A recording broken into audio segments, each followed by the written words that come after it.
Madam জয়গুরু, আমরা late করে আসছি, আমাদের আসতে দেরি হলো, সমস্ত গেস্ট চলে যাওয়ার পর আসছি, আমরা একটু দেরি করে এলাম, আমার কারণে দেরি হয়েছে, কিছু মনে করেন না, আপনি আমার নিজের লোক তো। ও আচ্ছা, নিজের লোক মানে কি যা খুশি করা যায়। হ্যাঁ একদম ঠিক বলেছেন। এই বাবা, এই কৃষ্ণকলির কাছে আপনি পুরো জল, আপনার আর চলে না তখন, ভয়ও পাই আমি খুব। অ্যাজ ইট যেন আমি পাগলখানা থেকে এসেছি লাগছে, আন্টিকে না দারুণ লাগছে। মা মেয়ে মনে হচ্ছে দুজনকে, তোমার হারিয়ে গেছিল না, তোমার মেয়েকে তোমাকে দিয়ে গেলাম।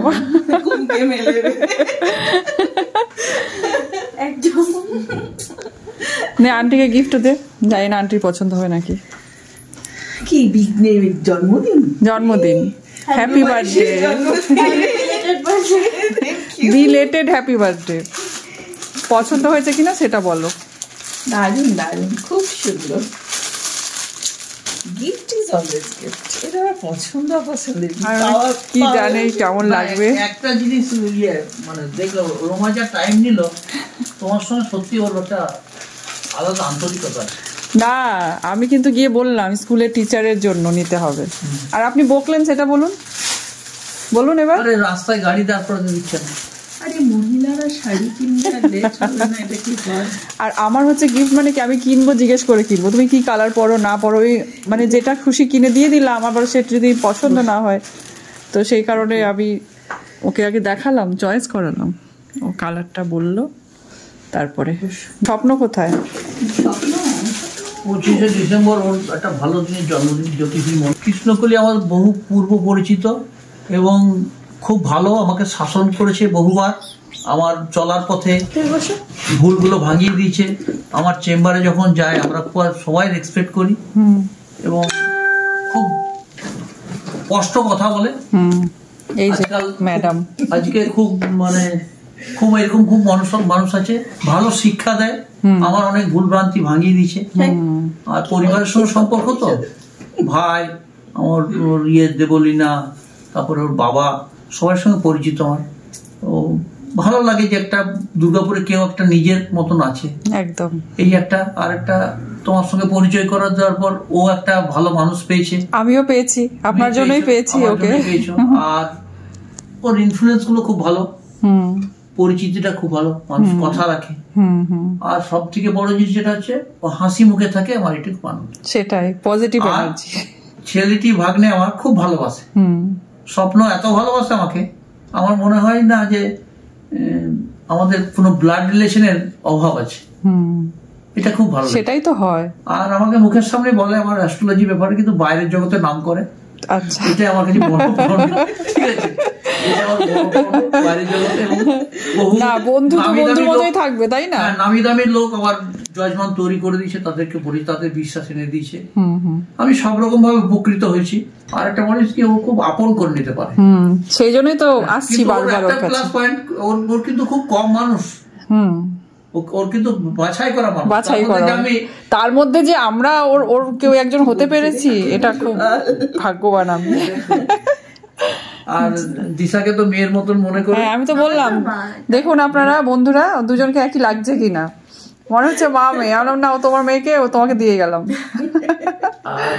আমি টিচারদের ভালোবাসি খুব, ওর যে একটা লিডারশিপ ভাব টিচারদের, এবং এই ব্যাপারটা জল ঝড় বৃষ্টি আমি বলে স্কুল কামাই করো বলো না, এটা খুব ভালো লাগে আমার, খুব ভালো লাগে এটা, যত জল ঝড়ে যাবে কি করে বলো না, আমার ডিউটি আমাকে করে যেতে হবে, এটা খুব ভালো, ডিউটির ব্যাপারে খুব ভালো।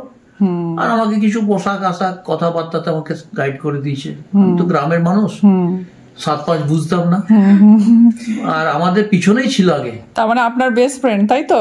একদম, এই ম্যাডাম আপনার বেস্ট ফ্রেন্ড, এবং আমার পিছনে ছিল আমার যে বাড়ি, আমার শ্রী ঠাকুর অনুকূলচন্দ্রের পিছনেই বাড়িতে ছিল বহুদিন।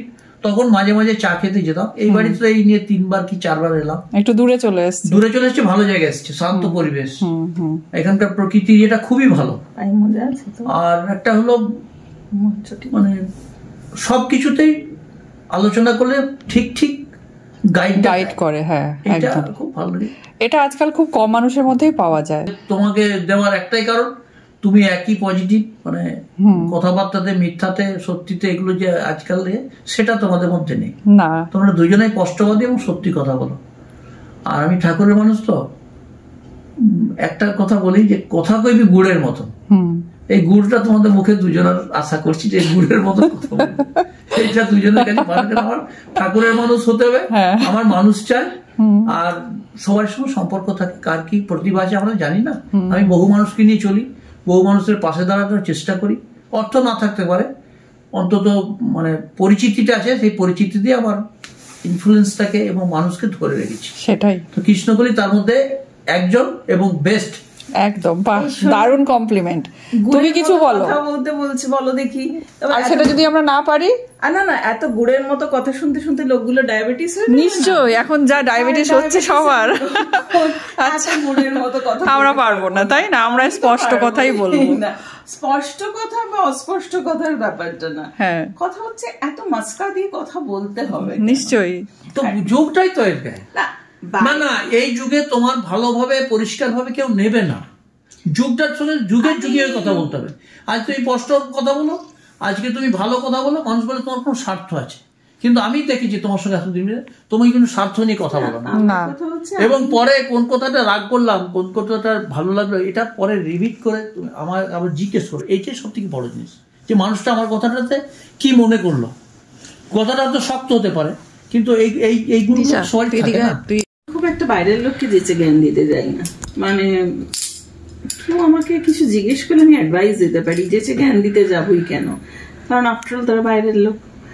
আর কথা আমি জেনারেলি নিজের লোকেদের সাথেই বলি, মানে তাও সেটা রেস্ট্রিক্টেড, কি কেউ আমাকে কিছু জানতে চাইলেই বলি, খুব বেশি গায়ে পড়ে বলি না। গায়ে পড়ে মানে ভালো কথা বলতে গিয়ে আগে অনেকবার খারাপ লাগা তৈরি হয়েছে। তারা জিজ্ঞেস করেছে কেন বলতে এলে, তোমাকে তো কেউ জিজ্ঞেস করেনি, এরকম টাইপের। আর নিজের লোকের কথা যদি বলতেই হয় তাহলে অত মাস্কা দিয়ে পারবো না, কেন তার ভুলটাকে তাকে বোঝাতে হবে। আর ভুল বোঝাতে গেলে অনেক সময় না অত ভালো করে বললে হয় না, একটু চাঁচা ছোলা বলতে হয়। অনেক মানুষ না খুব স্টাবার্ন হয়, সবাই সবকিছু নিতে পারে না। এক একজন মানুষ খুব স্টাবার্ন হয়, মানে ও ঠিক আছে তুই যা বলছিস তুই ঠিকই বলছিস, কিন্তু আমি যা ভেবেছি সেটাই করবো টাইপের। কিছুতেই তারা সরতে চায় না নিজেদের পয়েন্টস থেকে। আর মানুষ যদি নিজেদের স্ট্যান্ড পয়েন্টে আটকে যায় তাহলে সে ডেফিনেটলি পিছিয়ে পড়বে। তুমি যদি সময়ের সাথে সাথে ইভলভ না হও, সময়ের সাথে সাথে যদি নিজেকে বদলে না নাও, আমাদের কিন্তু ডেফিনেটলি এই বদলার জন্য তো পরিবেশ দরকার। আজকাল তুমি যে কথাটা বলে যে কাউকে যেচে কিছু বলার নেই, কিন্তু কিছু কিছু মানুষের তো তোমার সঙ্গে পরিচয় হওয়ার একটা ইচ্ছা থাকে, সেটা সাহসে মিডিয়াটা করবে কি? সেই জায়গাটা তো মানুষ মিশতে দিতে চায় না, যে আমার জায়গাটা নষ্ট হয়ে যাবে। আমার জায়গা যদি ঠিক থাকে, আমার জায়গা নষ্ট করবে কে? রোমা প্রায় 2-2.5 বছর হলো আমার চেম্বারে আসছে, আস্তে আস্তে পরিচয় হলো, আস্তে আস্তে। ব্যানার্জি তো একা, ওর বাকি পুরনো সার্কেলের বললো কে আছে, বললো দাদা আছে আমার। বললো কিরকম? তোমাকে যেভাবে আপন করে নিয়েছে, এখানে তো আমার কোনো ইনভলভমেন্ট নেই, খালি পরিচয়। এবারে তোমরা নিজেরা যে চেনা জানার যে একটা ব্যাপার, মতের বেলা, এটা একটা দরকার আছে। আবার এটাও যে সবাই সব পরিচিত যে আপনজন হবে না, না সব। আমি তো মানুষ হিসাবে ওই জন্যই বিচারটা করি, ওর ব্যাপারটা তো ওই জন্য এই যে আজকে ওইরকম একটু রেস্ট্রিকশন থাকা দরকার আছে। নেবে না সবাই, ভালোভাবে নেবে না, ভালো খারাপের ব্যাপার না, কথা হচ্ছে আমি না খাপ খাওয়ার ব্যাপার আছে। আমি বা এত বেশি লোকের সাথে মিলেমিশে আমার নিজের মনের স্থিতিটাকে নষ্ট করব। যত বেশি লোকের সাথে মিশবো তত তো বেশি নিজের মনটাকে এদিক ওদিক করা হয়, তো এটা ঠিক না আর কি। আমার মনে হয় ঠিক না, আমার খুব অসুবিধা হয়। না অসুবিধার ব্যাপার আছে, কেন সবাই তো সবভাবে নেবে না, সবাইকে তো নিয়ে চলা যাবে না একসঙ্গে। অ্যাকচুয়ালি মন যত ছড়ানো হবে মন তত গোটাতে অসুবিধা, মন তত গোটাতে অসুবিধা। আমার মনে হয় আমার নিজের এত সমস্যা আছে, আর আমাদের গাইড করো। Life with capital is always complicated. আমাদের তিনটে প্রজেক্ট, মানে লাইফ ইটসেলফ ইজ কমপ্লিকেটেড। জীবন যে কোন মোড়ে এসে কখন কোন দিকে বাঁক নেবে এটা কেউ জানি না, মানে এটা আমরা কেউ জানি না। এটা ঠিক কথা। ফলে আরো নিজে থেকে তার মধ্যে কমপ্লিকেশনস চাপিয়ে নেওয়ার কোনো মানে হয় না। তোমার রিটায়ার্ড কত সালে? দেরি আছে। আমাদের না, লোকজন বয়সটা জেনে যাবে না। আমাদের গাইড করো। আমরা যে প্রজেক্টে নেমেছি, আমরা একটা স্কুল করছি, একটা কোথায় ওই ডিএসপি যেগুলো সব পুরনো এগুলো সব চেষ্টা করছি নেওয়ার, বা কিছু স্কুলগুলো নিয়ে নেবে যেগুলো পড়ে আসে লিজে দিচ্ছে, যেগুলো এনজিওর মাধ্যমে সব হয়, সেইগুলো স্কুল খুলবে। মানে যেরকম গাইডটা পাওয়া যাবে সেরকম ভাবে। স্কুল এখানে চলা খুব মুশকিল। স্কুল চলা মুশকিল। আরেকটা দিদিমণি একই কথাই বললো যে স্কুলের ডিমান্ডটা নেই। পেজের কথা বলছি যে স্কুল কি আর চলবে? চলবে মানে যে স্কুল অ্যাকচুয়ালি বাচ্চা, দুর্গাপুরের যেটা সমস্যা, আমি দুর্গাপুরের কথা বলি, সব জায়গার হয়তো নয়, দুর্গাপুরে এমনিতেই আমাদের জেনারেশন থেকেই মোটামুটি 70s এর দশক থেকেই মোটামুটি আমরা একটি বা দুটি সন্তানের ব্যাপারটা আছে। ধীরে ধীরে ধীরে ধীরে সেটা এতটাই এখন কমে এসেছে সংখ্যাটা আর কি, মানে নতুন জেনারেশনের, যে তার জন্যই তো ডিএসপি স্কুলগুলো বন্ধ হয়ে গেল। মূলত ছাত্রছাত্রী হচ্ছিল, কারণ আমরা তো নিজেরা ডিএসপি স্কুলে পড়েছি। আমি ডিএসপির ইংলিশ মিডিয়ামটাই পড়েছি, সেক্টর প্রাইমারি, তারপর গার্লস মাল্টিপারপাস। ইকোনমিক ক্লাসটাকে ধরা হবে, মোটামুটি ডিবি, কামেল, হ্যামশিলা এরাই তো নিজেদের সংখ্যা বাড়িয়ে চলেছে, মানে ব্রাঞ্চেস বাড়িয়ে চলেছে, ব্রাঞ্চ আউট করছে এরা, নামটা কিনতে হয়। এটা কিন্তু ঠিক কথাই ও বলেছে। তাহলে এই টাইপের মহিলা দ্বারা পরিচালিত এরকম একটা তাহলে কি করতে হয়, একটা ক্লাসকে ধরতে হবে, যে ক্লাসটার হয়তো ডিবি হেমশিলাতে পড়ার ক্ষমতা নেই, অথচ বাচ্চাকে একটু ভালো বেটার কোথাও দিতে চাইছে। এবার এই বেটারের সংজ্ঞাটাও খুব ডিফিকাল্ট, তাই না? আমার জন্য যেটা ভালো তার সেটা আরেকজনের জন্য ভালো নাও হতে পারে। প্রচুর সরকারি স্কুলেও এখনো বাচ্চারা যায়, কিন্তু আমাদের এখানে যাচ্ছে না। হয়তো কলিয়ারি বেল্ট লাগোয়া, পয়সাপাতিটা বেশি, মানুষের কাঁচা টাকাটা বেশি, what ever is a scenario, নতুন স্কুল খুব রমরমিয়ে চলাটা মুশকিল। দুর্গাপুরের বুকে যদি এটা পাণ্ডবেশ্বরে কি করা যায়? হ্যাঁ, হতে পারে। কেন পাণ্ডবেশ্বরে কি হয়, পাণ্ডবেশ্বরে তো ধরো মাইনার্সরা আছে, একটা অন্য রকম না, মানে ঠিক দুর্গাপুরের মতো অতটা সফিস্টিকেটেড জায়গা তো পাণ্ডবেশ্বর না। দুর্গাপুরের সফিস্টিকেশনটা খুব আছে আর কি, যে বরাবরই ছিল, মানে স্টিল টাউনশিপে তো ছিলই এখনো। ফলে পাণ্ডবেশ্বর তো সেরকম এলাকা না, পাণ্ডবেশ্বরে তো প্রচুর আসছে যাচ্ছে, নতুন লোক আসছে, এরকম হচ্ছে, সেখানে চলতে পারে। আরেকটা যদি হয়, যেটা আমার মনে হয়, ওই নার্সারি লেভেলের স্কুল কিন্তু ভালো চলবে। নার্সারি গুলো বাচ্চাদের মারা ওয়ার্কিং বেশি এখন, যদি ঠিকঠাক করে কেয়ার দেওয়া যায়।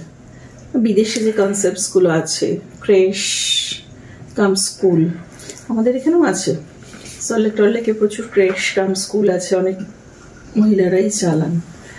ওই শুধু স্কুল নয়, স্কুলের সাথে ওই কেয়ারটাও দিতে হবে। এটা যদি করা যায় তাহলে চলতে পারে, দুর্গাপুরে চলতে পারে।